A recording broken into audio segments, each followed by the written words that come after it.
This video is for week 9, lesson 10. It's on something called sigma notation. I really like sigma notation because what it is sort of a shorter way to write a very long sum.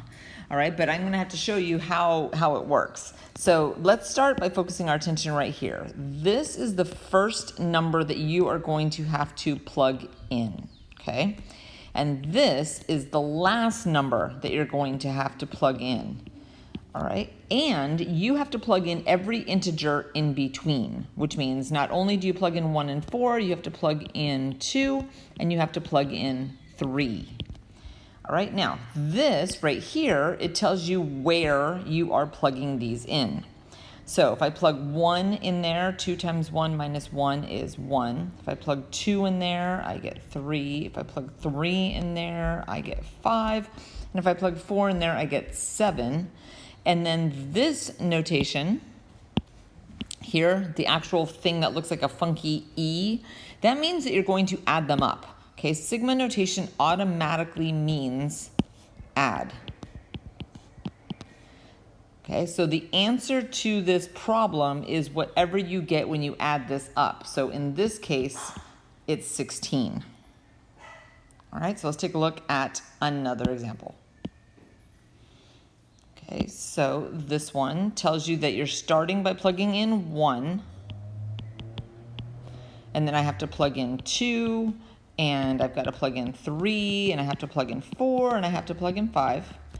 Because this is the starting number and this is the ending number that gets plugged in. Okay, I put pluses in between because I can clearly see the sigma notation. Let me erase some stuff. Okay, but where I'm plugging in is right here. Okay, and again, if it takes a calculator, it takes a calculator, but I'm going to kind of talk you through it, I think. So if I put 1 in there, I get an exponent that's 0, 2 to the 0 equals 1, so this is 3. If I put a 2 in there and then I subtract 1, that becomes an exponent of 1. 2 to the first is 2, times 3 is 6. Okay, if I put a 3, that's 2 squared, that's 4, that's 12. Okay, kind of makes sense. 36. 2 to the 4th is 16 while I'm grabbing my calculator. 16 times 3 is 48. And I might have messed up on that last one. Let's see, times, yep, I screwed up on this one. Let me go back. See what happens when I don't actually show my work? Or if I don't talk it through. 2 to the 3rd is 8. 8 times 3 is 24. Okay, so now that I have it expanded, right, I have it all expanded out, I just have to figure out what the sum is. 3 plus 6 plus 12 plus 24 plus 48 is 93. All right, let's try another one. Okay, so this problem, it tells me that the first number that I'm plugging in is a 6, and then I'll plug in a 7, and then I'll plug in an 8. Okay, so if I plug in 6, I get 4. If I plug in 7, I get 3. And when I plug in 8, I get 2. Adding that up, I get 9. Okay, so the answer to this problem is just 9. Okay, now this example, I like this one a lot. Because if you're looking at that going, holy crap, I can't do this. I can't write out all these numbers. That list is unbelievably long. So what you want to do in a situation like this is just start writing out 3 or 4 numbers, all right? And see if you can find some sort of a pattern. So when I put 1 in here, I get 1. And when I put 2 in there, I get 2. When I put 3 in there, I get 3. When I put 4 in there, I get 4, right? And if I keep going, and when I finally plug in 100, I will get 100.